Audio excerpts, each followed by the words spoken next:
নমস্কার বন্ধুরা, সুস্মিতার লাইফে তোমাদের সবাইকে স্বাগত জানাই। তোমরা কেমন আছো? আশা করি সকলে খুব ভালো আছো। আজকে তোমাদের কাছে একটা কিচেন ব্লগ নিয়ে এসেছি। চিকেনের একটা রেসিপি তোমাদের বানিয়ে দেখাবো। ভূমির খুব পছন্দের কেএফসি চিকেন, কেএফসি স্টাইলের চিকেনটা বানাতে আজকে কি কি লাগবে, কি কি উপকরণ দিয়ে আমি এই রেসিপিটা বানাচ্ছি তোমাদের সেটা দেখাতে চাই। আর আমার চ্যানেলটা প্লিজ তোমরা সাবস্ক্রাইব আর লাইক করে দিও। আর রেসিপিটা কেমন লাগলো অবশ্যই সেটা কমেন্টস করে জানিও। চলো দেখে নিই যে কেএফসি চিকেন বানাতে কি কি লাগে।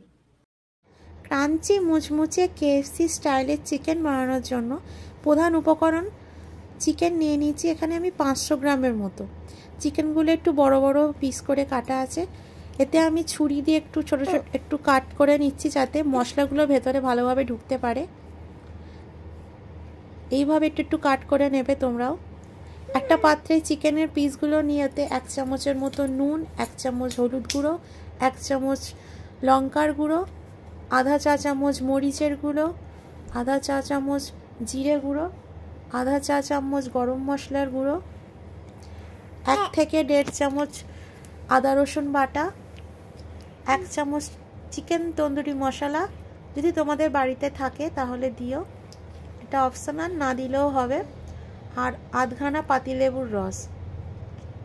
এইগুলো দিয়ে ভালো করে এটা ম্যারিনেট করতে হবে। হাত দিয়ে ভালো করে মাখিয়ে মাখিয়ে নিতে হবে যাতে চিকেনের ভেতরে মশলাগুলো ঢোকে। এরপর এতে 2 টেবিল চামচ সর্ষের তেল দিয়ে ভালো করে ম্যারিনেট করে সাইডে রেখে দেব 1 ঘন্টার জন্য। এখানে আমি একটি বাটিতে কেলগস কর্নফ্লেক্স নিয়ে নিচ্ছি।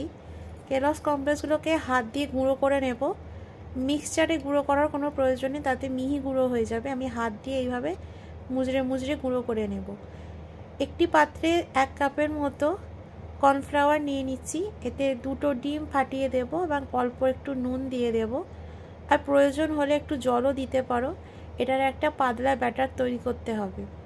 এতে একটু গুঁড়ো লঙ্কা দিলে আরও ভালো টেস্ট হবে। দেখো এটা ব্যাটার বানাচ্ছি আমি। এইভাবে হ্যান্ড বিটারের সাহায্যে করতেও পারো, তোমরা হাত দিয়েও নেড়ে করতে পারো। ভালো করে ব্যাটারটা বানাতে হবে।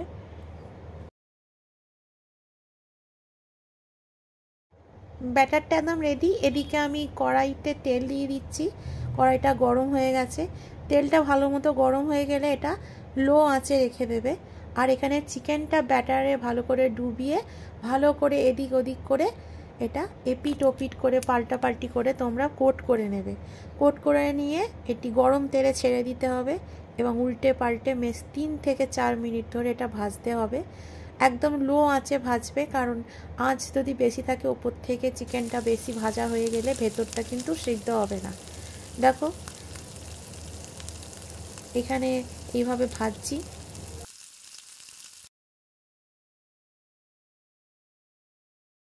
এখানে আমি পরিবেশন করার জন্য প্লেটগুলো রেডি করে রেখেছি। এক এক করে প্লেটে দিয়ে সবাইকে গরম গরম পরিবেশন করব। আমি নিজেই এখানে রান্না করছি, নিজেই ভিডিও করছি, তাই একটু প্রবলেম হচ্ছে। দেখো আবার একটা চিকেন ব্যাটারে ডুবিয়ে কোট করে নিলাম আর গরম তেলে ছেড়ে দেব এবং উল্টে পাল্টে 3-4 মিনিট ধরে ভেজে নেব।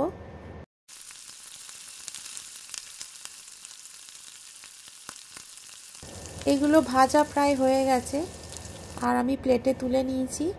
টমেটো কেচাপ দিয়ে এগুলো সার্ভ করব। দেখো কেমন মুচমুচে দেখতে হয়েছে আর ক্রাঞ্চিও। এই যে আমি তোমাদের একটা ভেঙে দেখাচ্ছি। তোমাদের রেসিপিটা আজকে দেখালাম, অবশ্যই তোমরা বাড়িতে এটা ট্রাই করবে আর কীরকম লাগছে সেটা অবশ্যই আমাকে জানাবে। আর আমার কোনো ভুল ত্রুটি হয়ে থাকলে অবশ্যই সেটা আমাকে কমেন্টস করে জানিও। আর সকলে ভালো থেকো, সুস্থ থেকো। Good night.